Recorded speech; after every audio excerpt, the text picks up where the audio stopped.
ओम नमो चंडिकाय नमः। दुर्गा सप्तशती दूसरा अध्याय। देवताओं के तेज से देवी का प्रादुर्भाव और माशुसर की सेना का वध। महर्षि मेधा बोले, प्राचीन काल में देवताओं और असुरों में पूरे 100 वर्ष तक घोर युद्ध हुआ था और देवराज इंद्र देवताओं के नायक थे।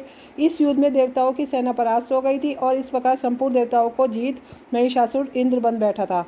युद्ध के पश्चात हारे हुए देवता प्रजापति श्री ब्रह्मा को साथ लेकर उस स्थान पर पहुंचे जहाँ की भगवान शंकर विराजमान थे। देवताओं ने अपनी हार का सारा वृतांत भगवान विष्णु और शंकर जी से कह सुनाया। वे कहने लगे, हे प्रभु, महिषासुर सूर्य, चंद्रमा, इंद्र, अग्नि, वायु, यम, वरुण तथा अन्य देवताओं के सब अधिकार छीनकर सबका अधिष्ठा स्वयं बन बैठा है। उसने समस्त देवताओं को स्वर्ग से निकाल दिया है। वह मनुष्यों की तरह पृथ्वी पर विचार कर रहे हैं। देवताओं की सारी करतूत हमने आपको सुना दी है और अपनी शरण में इसलिए आए हैं कि आप उनके वध का कोई उपाय सोचें। देवताओं की बातें सुनकर भगवान श्री विष्णु और शंकर जी को दैत्यों पर बड़ा गुस्सा आया। उनकी भौहें तन गई और आंखें लाल हो गईं। गुस्से में भरे हुए भगवान विष्णु के मुख से बड़ा भारी तेज निकला और इसी प्रकार तेज शंकर, भगवान ब्रह्मा और इंद्र आदि दूसरे देवताओं के मुख से प्रकट हुआ। फिर वह सारा तेज एक में मिल गया और तेज का एक पुंज वह ऐसे दिखता था कि जैसे ज्वाल्यमान पर्वत हो। देवताओं ने देखा कि उस पर्वत की ज्वाला चारों ओर फैली थी और देवताओं के शरीर से प्रकट हुए तेज को किसी अन्य तेज से तुलना नहीं हो सकती थी। एक स्थान पर इकट्ठा होने पर वह तेज एक देवी के रूप में परिवर्तित हो गया और अपने प्रकार से तीनों लोकों में व्याप्त जान पड़ा।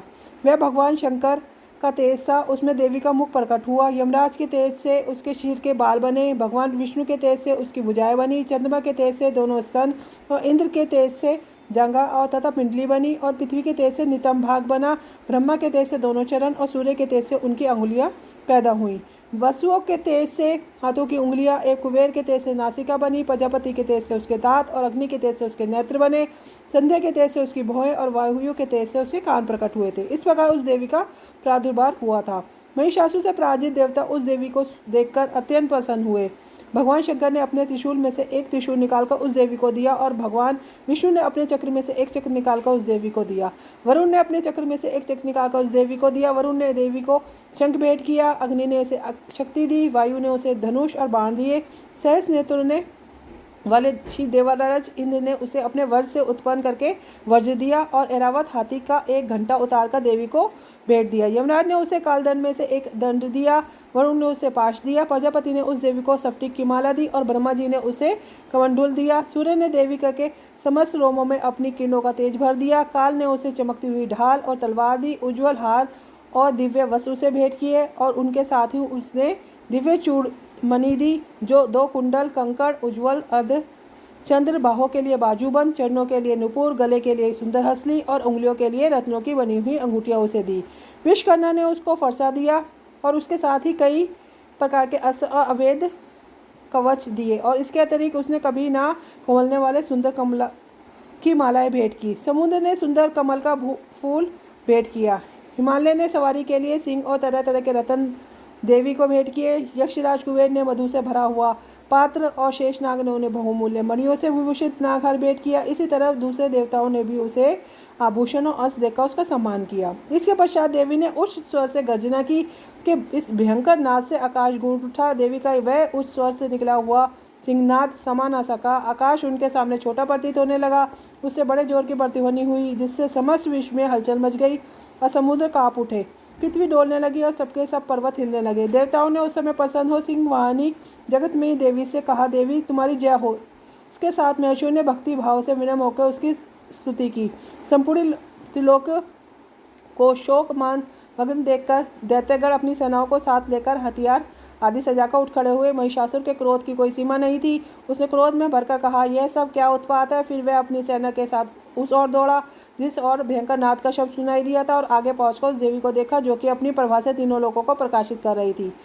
उसके चरणों के भार से पृथ्वी दबी जा रही थी। माथे के मुकुट से आकाश में एक रेखा सी बन रही थी और उसके धनुष से चंकोर सब लोग शुद्ध हो रहे थे। देवी अपनी सहस्रों भुजाओं को संपूर्ण दिशाओं में फैलाए खड़ी थी। इसके पश्चात उनका दैत्यों के साथ युद्ध छिड़ गया और कई प्रकार के अस्त्र को से सब दिशाएं उद्भासित होने लगी। महिषासुर की सेना का सेनापति शूर नामक एक महान असुर था। वह आगे बढ़कर देवी के साथ युद्ध करने लगा। दूसरे देवताओं की चतुर्गणी सेना साथ लेकर चामर भी लड़ने लगा और 7,000 महारथियों को साथ लेकर गृह नामक महादैत्य आकर युद्ध करने लगा। महाहनु नामक असुर 1 करोड़ रथियों को लेकर असुलोमा नामक असुर 5 करोड़ सैनिकों को साथ लेकर युद्ध करने लगा। वाशकल नामक असुर 60 लाख असुरों के साथ युद्ध में आ डटा। मिंडवाल नामक असुर 1 करोड़ हाथियों सहित लड़ने को तैयार था। इन सबके अतिरिक्त और भी हजारों असुर हाथी और घोड़े के साथ लेकर लड़ने लगे और इन सबके पश्चात महिषासुर करोड़ों रथों हाथियों और घोड़ों सहित वहां आकर देवी के साथ लड़ने लगा। सभी असुर तोमर, भिंतीपाल, शक्ति, मूसल, खंडकों, परसों, पट्टियों के साथ रणभूमि में देवी के साथ युद्ध करने लगे। कई शक्तियां फेंकने लगे और कई अन्य शस्त्रादि। इसके पश्चात सबके सब दैत्य अपनी अपनी तलवारें हाथों में लेकर देवी की ओर दौड़ पड़े, उसे मार डालने का उद्योग करने लगे। मगर देवी ने क्रोध में भरकर खेल ही खेल में उनके सब अस्त्र शस्त्रों को काट दिया। इसके पश्चात ऋषियों और देवताओं ने देवी की स्तुति आरंभ कर दी और वे प्रसन्न होकर असुरों के शरीर पर शस्त्रों की वर्षा करती रही। देवी का वाहन भी क्रोध में आकर दैत्य सेना पर इस प्रकार विचरने लगा कि जैसे कि वन में दावा नल फैल रहा हो। युद्ध करती हुई देवी ने क्रोध में भर जितने श्वासों को छोड़ा वे तुरंत ही सैकड़ों हजार गणों के रूप में परिवर्तित हो गए। फरसे, विंध्यपाल, खड्ग तथा पट्टिश इत्यादि अस्त्रों के साथ दैत्यों से युद्ध करने लगे। देवी की शक्ति से बड़े हुए वह गण दैत्यों का नाश करते हुए ढोल, शंख व मृदंग आदि बजा रहे थे। तदंतर देवी ने त्रिशूल, गदा, शक्ति, खड्ग इत्यादि से सहसों अस्त्रों को मार डाला। कितनों को घंटे की भयंकर आवाज़ से ही यमलोक पहुंचा दिया।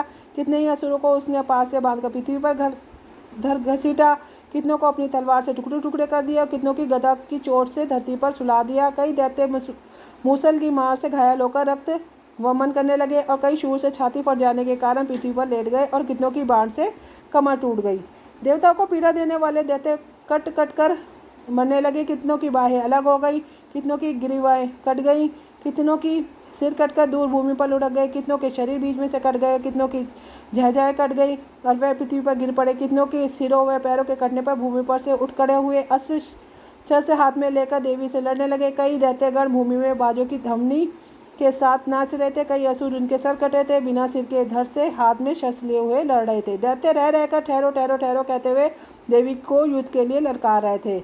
जहाँ पर घोर संग्राम हुआ था वहाँ की भूमि रथ, हाथी, घोड़ा, असुरों की लाशों से भरी हुई थी और असुर सेना के बीच में रक्तपात होने के कारण रुधिर की नदियाँ बह रही थी। और इस तरह देवी ने असुरों की विशाल सेना को क्षण भर में इस तरह से नष्ट कर डाला जैसे तृणकाष्ठ में बड़े समूह को अग्नि नष्ट कर डालती है। और देवी का सिंह भी गर्दन के बालों का हिलाता हुआ और बड़ा शब्द पुकारता हुआ असुरों के शरीरों से मानो उनके प्राणों को ढूंढ रहा था। महादेवी के गणों ने जब दैत्यों के साथ युद्ध किया तो देवताओं ने प्रसन्न होकर काश में उनके ऊपर पुष्प वर्षा की। इसी के साथ दुर्गा सप्तशती का दूसरा अध्याय पूर्ण होता है। जय माता दी।